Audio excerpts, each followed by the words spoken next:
When did fake it until you make it backfire?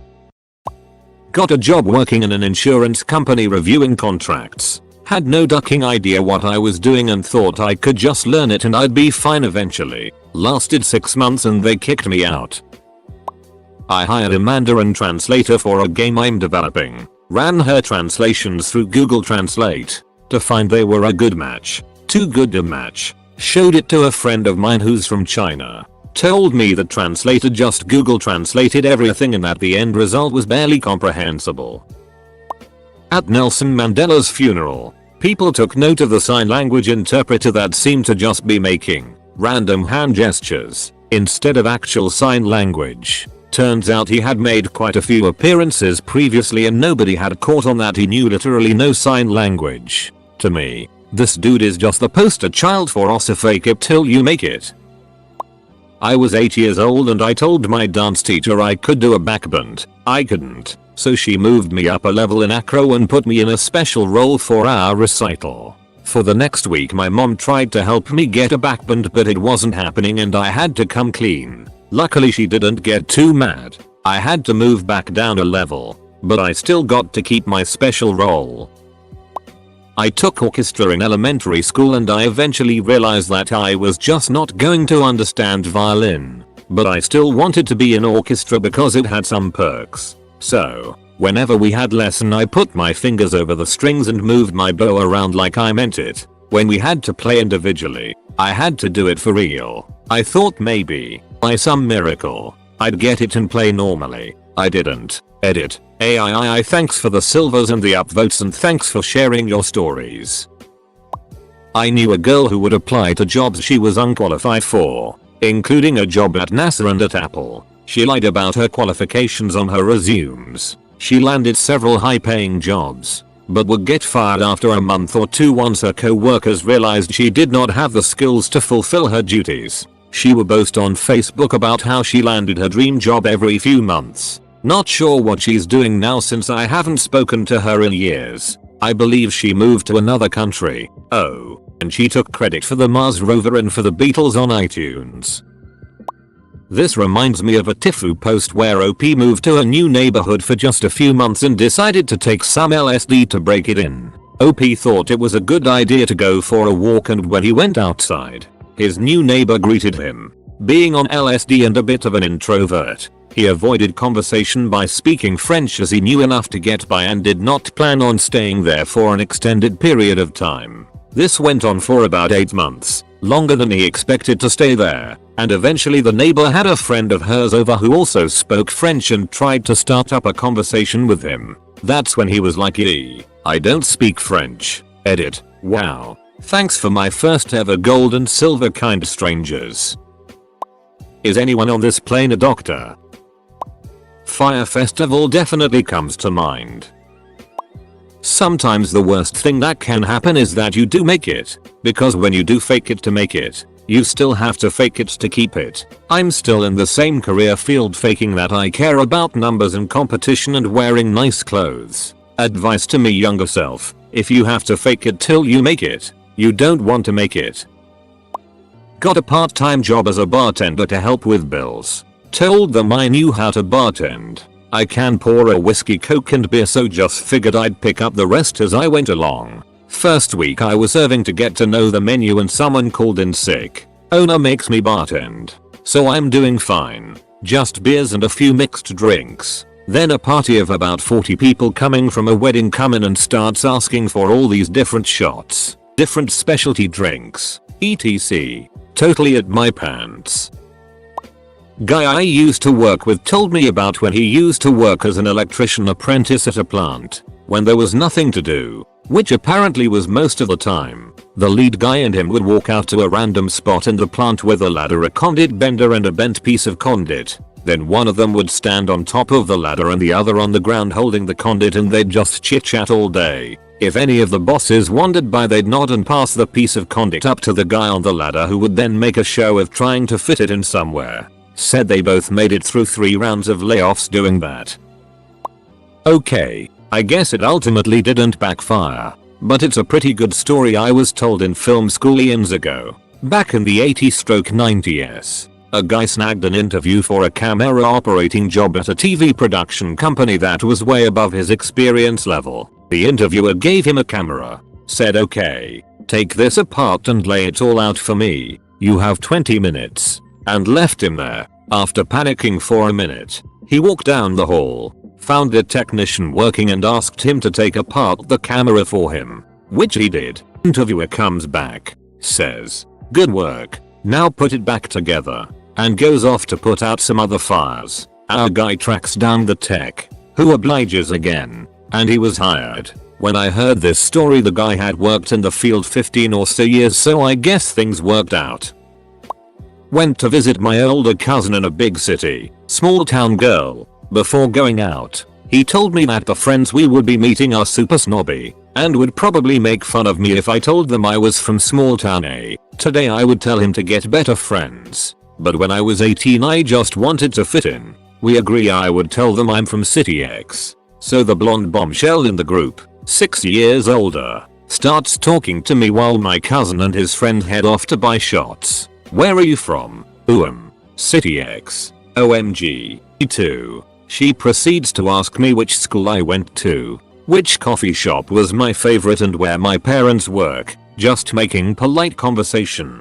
Of course, I do the adult thing and confess, make up an entire fake life story. My cousin gets back to the table with the shots, and I have never been more grateful for the opportunity to put alcohol in my mouth and stop words from coming out. At seeing me knock back my shot like an animal, my cousin forgets our cover story and loudly proclaims, "Good God, you don't have to drink like you do in small town A. Just chill." I did not look at bombshell for the rest of the night. I have seldom wanted the earth to swallow me as much as I did in that moment.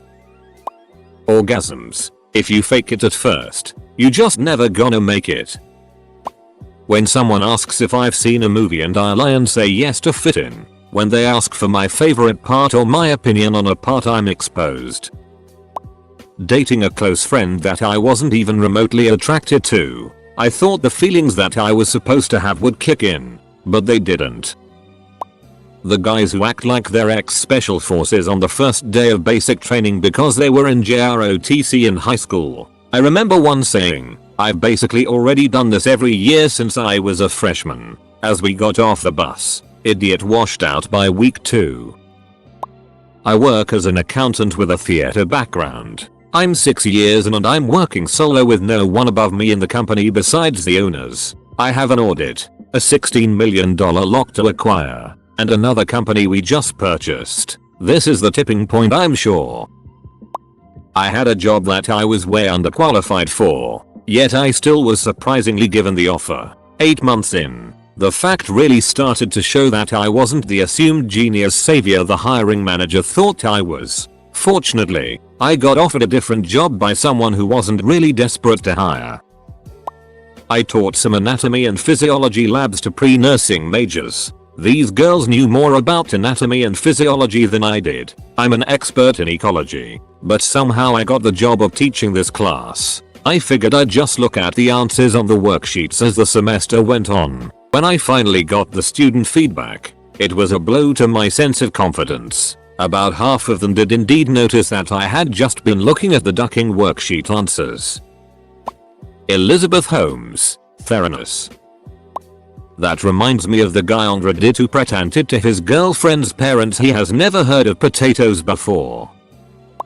Pretending to be happy and having it backfire on your actual mental health because it takes so much energy and you feel like a fraud. Worked with a successful guy whose reputation was he spends 50% of his time on the job working on his old job and 50% on his next job. Was true. Unfortunately, he piloted his plane into a set of power lines. I just heard in a podcast about a guy who lived on an army base for 3 years posing as a soldier until he got caught due to drinking and driving. The guy apparently was well known and went so far as to brief incoming soldiers on and even responded to a bomb threat since he posed as an EOD tech. The guy responds to bomb threats and gets caught because of a DUI. Lol. Tried to power my way through undiagnosed PTSD. I got 100x worse. Real recovery does require you to face the difficult situations, but in a specific way. Trying to force yourself to get over it will convince your subconscious that the thing is indeed bad. On the flip side, laughter yoga is the most effective fake it until you make it I've ever encountered. Pretending to laugh until you feel so ridiculous you really do laugh. Pretty much an instant mood boost. So I am sort of in this situation now. I know how to do my specific job, but due to me being hired late and getting thrown into the job I didn't really onboard correctly with the company I actually work for. I work in outreach, so I'm off site 10 months a year. Well, my boss resigned last week and now I'm in limbo cause I have been there long enough where I should know where things are and who is who and how things run, but I know nothing and just sort of kept to myself and did my own thing while on site. I'm slightly worried that now that I don't have a direct boss, that if I am told to do something I will have no clue how to do it. Not exactly my fault because of the situation, but I foresee an awkward conversation in my future. It hasn't yet. Everyone still thinks I'm human. When you realize you don't know who you are anymore. Been faking stuff for so long to not act depressed that I no longer have any sort of self-identity or concept of what I want in life, what goals to pursue, or even who I am. I struggle remembering names. After first introductions, especially in large groups, I tend to forget them and as a result, just don't use names. It usually works out well until I remember them properly, but sometimes, I'm put in the spotlight and things go south fast. That I was relaxed and chill with being a dad. When he came out I died a little inside and did not know what to do. It eventually worked out when I lost my job and became a stay-at-home dad for 3 months, and now that boy loves me more than his mom. How does that backfire? I can't take it alone. My 2-year-old has to be in there like a ducking air marshal and his prisoner. This happened pretty recently. There was this one girl in my big group of friends that I just couldn't stand. But everyone else's liked her, so I just went with it and pretended that I liked her. Well, one night we were all getting drunk at one of my friends' houses, and I was asked to tell a secret, and I told everyone including her that I hated her. Turns out almost everyone else felt the same.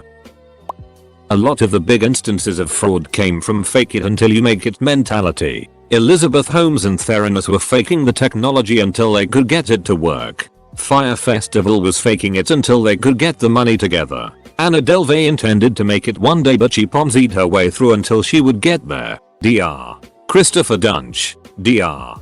Death was a horrible back surgeon, but he kept operating and working on patients anyway. I tend to think fraudsters don't really intend to hurt other people. They're just grossly incompetent and trying to cover their asses.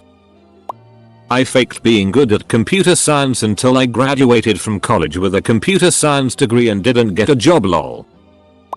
Not me, but it backfires all the time in MLM's pyramid schemes. They actually tell you to fake it till you make it. But no matter how many times you lie on social media about being a boss babe, you will never make it. I faked being happy. I faked my recovery. I faked everything right up until I swallowed 3 bottles of pills in hopes of taking my own life. No one saw it coming. I faked it that well. My own best friend at the time didn't fully piece the puzzle together until 3-4 hours before she found out I overdosed. I learned quite quickly to not fake that kind of it. If you're hurting and depressed and needing help, ducking, go get that help.